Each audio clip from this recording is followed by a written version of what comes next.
সকাল সকাল বসে পড়েছি ল্যাপটপ খুলে। অফিসের কাজটা একটু সেরে নিয়ে আজকে একটু বেরোবো। সকাল সকাল গিয়ে আজকে দুধটা নিয়ে আসবো আগে। নাহলে ব্লিঙ্কিট থেকে বা জেপ্টো থেকে দুধ আনাতে গেলে অনেক সময় দুধটা খুব খারাপ আসছে, ফোটানোর পরেই দেখছি ফেটে যাচ্ছে। সেজন্য আজকে সকাল সকালই বেরিয়ে আগে দুধটা নিয়ে আসবো। বাড়ির কাছেই একটা মাদার ডেয়ারির দোকান আছে, ওখান থেকে 2 প্যাকেট দুধ তুলে নিয়ে প্রাকৃতিক শোভা দেখতে দেখতে বাড়ি ফিরলাম। এই জারুল গাছগুলোকে আমার খুব ভালো লাগে, এই বেগুনি ফুলে চারিদিকটা একেবারে ভরিয়ে দেয়। বাড়ি ফিরে হাত পাটা ধুয়ে নিয়ে দুধটা আগে বসিয়ে দিচ্ছি, না হলে পরে এই কাজে সেই কাজে ভুলে যাব আর দুধটা আবার সেই ফেটে যাবে। কিছুটা দুধ আমি রেখে দিয়েছি, এই স্প্রে বটলটাই এবার ভরে নেব। একটুখানি দুধ আর বেশিরভাগটাই জল নিয়ে নিয়েছি। এইটা এবার মানি প্ল্যান্টে স্প্রে করব।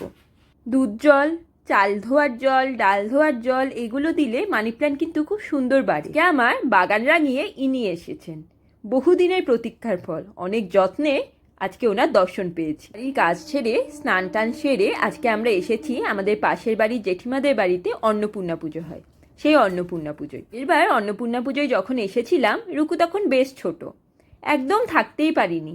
এবছর তাও বেশ কিছুটা সময় এখানে কাটিয়েছি। সুন্দর একটা সময় কাটিয়ে চলে এসেছি বাড়িতে। অফিস আছে তাই এই বেলা খুব বেশিক্ষণ থাকতে পারিনি, আবার ওই বেলা যাব।